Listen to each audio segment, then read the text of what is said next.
എങ്ങനെയാണ് V D Satheesan പരവൂരിൽ നിന്ന് വിജയിച്ചു വരുന്നത്? ആദ്യം തോറ്റല്ലോ, പിന്നെ RSSകാരുടെ വോട്ട് വാങ്ങിയിട്ടല്ലേ അദ്ദേഹം വിജയിച്ചത്.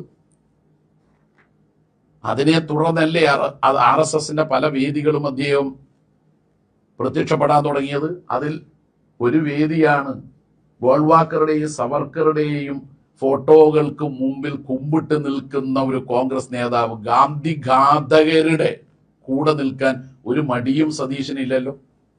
എന്നിട്ടല്ലേ സതീശൻ CPIM BJP ബന്ധം എന്ന പച്ചക്കള്ളം കൂട്ടത്തോടെ കോൺഗ്രസ് MLAമാർ BJP ചേക്കേറുന്നത് പോലെ, കൂട്ടത്തോടെ കോൺഗ്രസിന്റെ പഞ്ചായത്ത് അംഗങ്ങൾ BJP ചേരുന്നത് പോലെ 80,000-ഓളം വോട്ടാണ് കോൺഗ്രസുകാർ BJPക്ക് അവിടെ ദാനം ചെയ്തത്. കോൺഗ്രസ് വിട്ട് പോവുകയാണ്. ഇപ്പൊ വന്നിട്ടുള്ള വാർത്ത എന്താ? ബീഹാറിൽ കോൺഗ്രസിനുള്ള എല്ലാ MLAമാരും BJPയിലേക്ക് പോകാൻ നിൽക്കുകയാണ്. ഉത്തരേന്ത്യയിൽ മുസ്ലിങ്ങളെയും ക്രിസ്ത്യാനികളെയും വേട്ടയാടുമ്പോൾ കേരളത്തിൽ കമ്മ്യൂണിസ്റ്റുകാരെയാണ് വേട്ടയാടുന്നത്. അഭിമാനത്തോടുകൂടി ഞാൻ RSS ശാഖക്ക് കാവല് കിടന്നതായി പ്രഖ്യാപിച്ചത് അത് മറ്റാരുമല്ല, KPCCയുടെ മുൻ പ്രസിഡന്റ് K. സുധാകരനാണ്. ഒരു പോലീസ് ഓഫീസറെ വധിക്കാൻ ശ്രമിച്ചു എന്ന കേസിലെ പ്രതിയെ വെറുതെ വിടുകയാണ് ഉമ്മൻചാണ്ടി സർക്കാർ. ഇക്കഴിഞ്ഞ തദ്ദേശ തെരഞ്ഞെടുപ്പിൽ തൃശൂർ ജില്ലയിലെ മറ്റത്തൂരിൽ BJPയുടെ 4 പഞ്ചായത്ത് അംഗങ്ങൾ, അവർക്കൊരിക്കലും ഭരണത്തിലെത്താൻ കഴിയില്ലല്ലോ. ഇടതുപക്ഷത്തിന് 10, UDFന് 8. UDF എന്ന് പറഞ്ഞാൽ കോൺഗ്രസ് ആണ് മുഴുവൻ. ആ 8 പേരും BJPയോടൊപ്പം ചേർന്നു. അരുണാചൽ പ്രദേശിന്റെ അതേ മാതൃക. അതിന് നിർദ്ദേശം നൽകിയത് കോൺഗ്രസിന്റെ തൃശൂർ ജില്ലാ സെക്രട്ടറി. ഇപ്പോഴും BJPയുടെ 4 അംഗങ്ങളുടെ പിന്തുണയോടെ മറ്റത്തൂരിൽ പ്രസിഡന്റായി ഭരിക്കുന്നത് BJPയുടെ കോൺഗ്രസിന്റെ ആളാണ്. 2001-ലും 2006-ലും കോൺഗ്രസ് സ്ഥാനാർത്ഥിയായി മത്സരിച്ച സതീശന് വോട്ട് ചെയ്യണമെന്നാണ് RSSന്റെയും BJPയുടെയും നേതൃത്വം രഹസ്യമായി അണികൾക്ക് നിർദ്ദേശം നൽകിയത്. 60-ൽ മാധവ മേനോൻ നടത്തിയതുപോലെയുള്ള പരസ്യ പ്രസ്താവന ഇറക്കിയില്ല. ഇത് രഹസ്യ നീക്കമായിരുന്നു. അതിന്റെ ഫലമായി പരവൂരിൽ സംഭവിച്ചത് എന്താ? 1996-ൽ പരവൂരിൽ BJPക്ക് ലഭിച്ചിരുന്ന അന്നത്തെ വോട്ട് 4.68%. പോൾ ചെയ്ത വോട്ടിന്റെ 4.68%. 2006-ലോ ഇദ്ദേഹം ജയിച്ചപ്പോഴോ അത് 2.7%-ആയി കുറഞ്ഞു. ഈ വോട്ട് എവിടെ പോയി? അത് വ്യക്തമാക്കാനുള്ള ബാധ്യതയെങ്കിലും സതീശനില്ലേ? RSSനോട് എല്ലാ കാലത്തും സന്ധി ചെയ്തത് കേരളത്തെ സംബന്ധിച്ചിടത്തോളം UDF ആണ്. 1960-ൽ നിങ്ങൾക്ക് പട്ടാമ്പിയിലെ നിയമസഭാ തെരഞ്ഞെടുപ്പ് ഒന്ന് ഓർത്തു നോക്കിയാൽ, ആ തെരഞ്ഞെടുപ്പിൽ EMS കമ്മ്യൂണിസ്റ്റ് പാർട്ടിയുടെ സ്ഥാനാർത്ഥിയായിരുന്നു. അദ്ദേഹത്തെ തോൽപ്പിക്കാൻ അന്ന് ജനസംഘമാണ്. അന്ന് കോൺഗ്രസിന്റെ സ്ഥാനാർത്ഥി രാഘവൻ നായർ. ആ രാഘവൻ നായർക്ക് വേണ്ടി യഥാർത്ഥത്തിൽ BJPയുടെ സ്ഥാനാർത്ഥിയായിട്ടുള്ള P. മാധവ മേനോൻ നോമിനേഷൻ പിൻവലിക്കേണ്ട അവസാന തീയതി കഴിഞ്ഞതിനാൽ ബാലറ്റിൽ പേര് വരും എന്നതിനാൽ ഒരു പ്രസ്താവന നടത്തിക്കൊണ്ടാണ് അദ്ദേഹം സ്ഥാനാർത്ഥിത്വം പിൻവലിക്കുകയും രാഘവൻ നായരെ വിജയിപ്പിക്കണമെന്ന് അഭ്യർത്ഥിക്കുകയും ചെയ്യുന്ന പ്രസ്താവന. ആ പ്രസ്താവന അന്നത്തെ പത്രങ്ങളിൽ വന്നതാണ് ഞാനിവിടെ കാണിക്കുന്നത്. ആ പ്രസ്താവനയിൽ എന്തായിരുന്നു പറഞ്ഞത്? അത് നമ്മളൊന്ന് മനസ്സിലാക്കുന്നത് നല്ലതാണെന്ന് തോന്നുന്നു. അന്ന് അദ്ദേഹം പറഞ്ഞത്, കമ്മ്യൂണിസ്റ്റ് സ്ഥാനാർത്ഥിയെ തോൽപ്പിക്കാൻ ഒരു പൊതു സ്ഥാനാർത്ഥി വേണ്ടതുണ്ട്. അതുകൊണ്ട് ഞാൻ സ്ഥാനാർത്ഥിത്വം പിൻവലിക്കുകയും രാഘവൻ നായർക്ക് പിന്തുണ നൽകുകയും ചെയ്യുന്നു. വോട്ടർമാരെല്ലാം രാഘവൻ നായർക്ക് വോട്ട് ചെയ്യണമെന്ന് അഭ്യർത്ഥിക്കുന്നു. ഇതായിരുന്നു അക്കാലത്ത് അദ്ദേഹത്തിന്റെ പ്രസ്താവനയുടെ ഉള്ളടക്കം. കുപ്രസിദ്ധമായ ഒരു വടകര ബേപ്പൂർ കോലീബി കൂട്ടുകെട്ടുണ്ടായിരുന്നു. ആ കൂട്ടുകെട്ടിൽ അന്ന് വടകരയിലും ബേപ്പൂരിലുമുള്ള ഇടതുപക്ഷ സ്ഥാനാർത്ഥികളെ പരാജയപ്പെടുത്താൻ വേണ്ടി അണിയറിയിൽ നടന്ന നീക്കങ്ങളെ തെളിയിക്കുന്ന ഒരു ഫോട്ടോഗ്രാഫാണിത്. ഈ ഫോട്ടോയിൽ നിങ്ങൾക്ക് കാണാൻ കഴിയും കരുണാകരൻ, LK അദ്വാനി, അദ്ദേഹത്തിന് ഹസ്തദാനം നൽകാൻ വേണ്ടി ശ്രമിക്കുന്നത് LK അദ്വാനിയാണ്. രാജഗോപാൽ, KG മാരാർ. ഈ കോലീബി കൂട്ടുകെട്ട് ഉണ്ടാക്കിയിട്ടും അന്ന് ഇടതുപക്ഷ സ്ഥാനാർത്ഥികൾ വടകരയിൽ നിന്നും ബേപ്പൂരിൽ നിന്നും വിജയിച്ചു എന്ന് മാത്രമല്ല, പിന്നീട്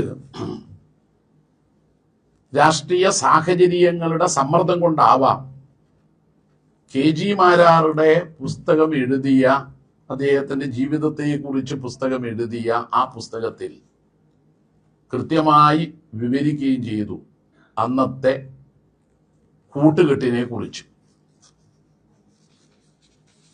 അഭിമാനത്തോടുകൂടി ഞാൻ RSS ശാഖക്ക് കാവല് കിടന്നതായി പ്രഖ്യാപിച്ചത് അത് മറ്റാരുമല്ല, KPCCയുടെ മുൻ പ്രസിഡന്റ് K. സുധാകരനാണ്. അദ്ദേഹം അന്ന് നടത്തിയ പ്രസംഗത്തിന്റെ ആ പ്രഖ്യാപനത്തിന്റെ ദൃശ്യമാണിത്.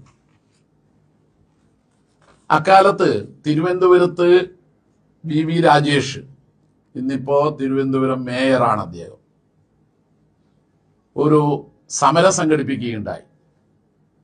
അക്കാലത്തെ തിരുവനന്തപുരത്തെ യൂണിവേഴ്സിറ്റിയുമായി ബന്ധപ്പെട്ടുകൊണ്ടുള്ള ഒരു പ്രശ്നമായിരുന്നു. ആ സമരപ്പന്തലിൽ സന്ദർശിച്ച് ഈ BJP നേതാവിന് മുത്തം കൊടുത്തത് അന്നത്തെ ലീഗ് നേതാക്കളാണ്, ഹൈദരാലി തങ്ങളാണ്, കുഞ്ഞാലിക്കുട്ടിയാണ് എന്ന് ഇതിൽ നിന്ന് വ്യക്തമാവും. വളരെയേറെ ആശ്ചര്യകരമായ ഒരു സംഭവം നടന്നതാണ്. ഉമ്മൻചാണ്ടി മുഖ്യമന്ത്രിയായിരുന്ന കാലത്ത് ഒരാൾക്ക് പോലീസിൽ ജോലി കിട്ടണം. ആദർശ് എന്നാണ് അയാളുടെ പേര്.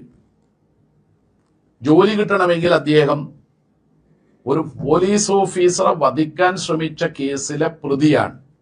ആ കേസിൽ നിന്ന് അദ്ദേഹത്തെ ഒഴിവാക്കണം. അത് ചെയ്തതാണ് അന്നത്തെ ഉമ്മൻചാണ്ടി സർക്കാർ. അന്ന് ആഭ്യന്തരമന്ത്രി രമേശ് ചെന്നിത്തലയായിരുന്നു. അത് ചെയ്തു എന്ന് തെളിയിക്കുന്നതാണ് അന്ന് നിയമസഭയിൽ നൽകിയ മറുപടി. നിയമസഭയിൽ 1/12/2014 B. സത്യൻ MLA ചോദ്യത്തിന് ഒരു മറുപടി അന്ന് ആഭ്യന്തരമന്ത്രി നൽകിയിട്ടുണ്ട്. ചോദ്യം ഇതാണ്: MG കോളേജിൽ CIA ബോംബെറിഞ്ഞ് കൊലപ്പെടുത്താൻ ശ്രമിച്ച RSS പ്രവർത്തകർക്കെതിരെയുള്ള കേസ് പിൻവലിച്ചത് ഏത് സാഹചര്യത്തിലാണ്? ഒന്നാമത്തെ ചോദ്യം.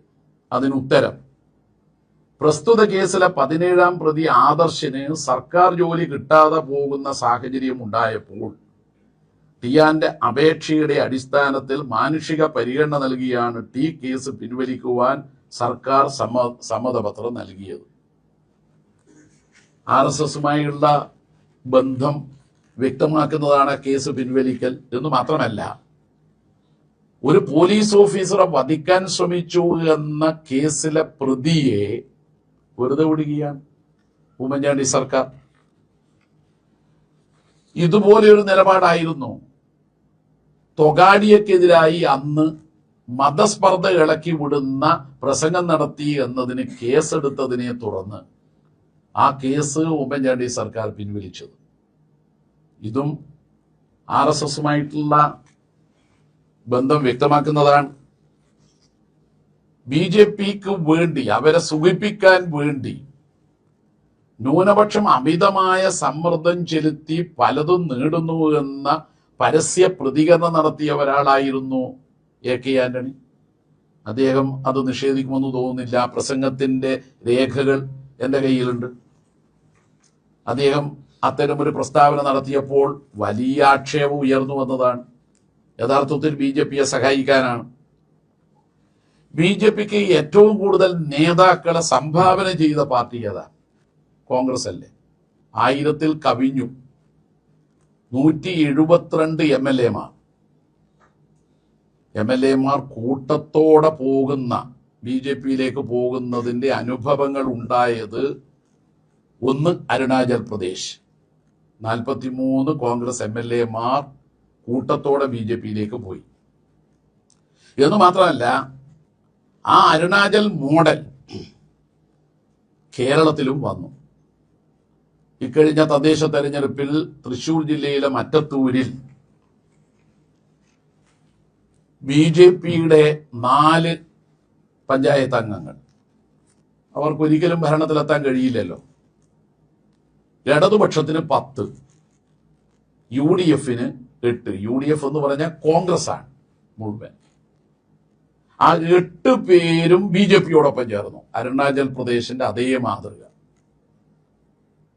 അതിന്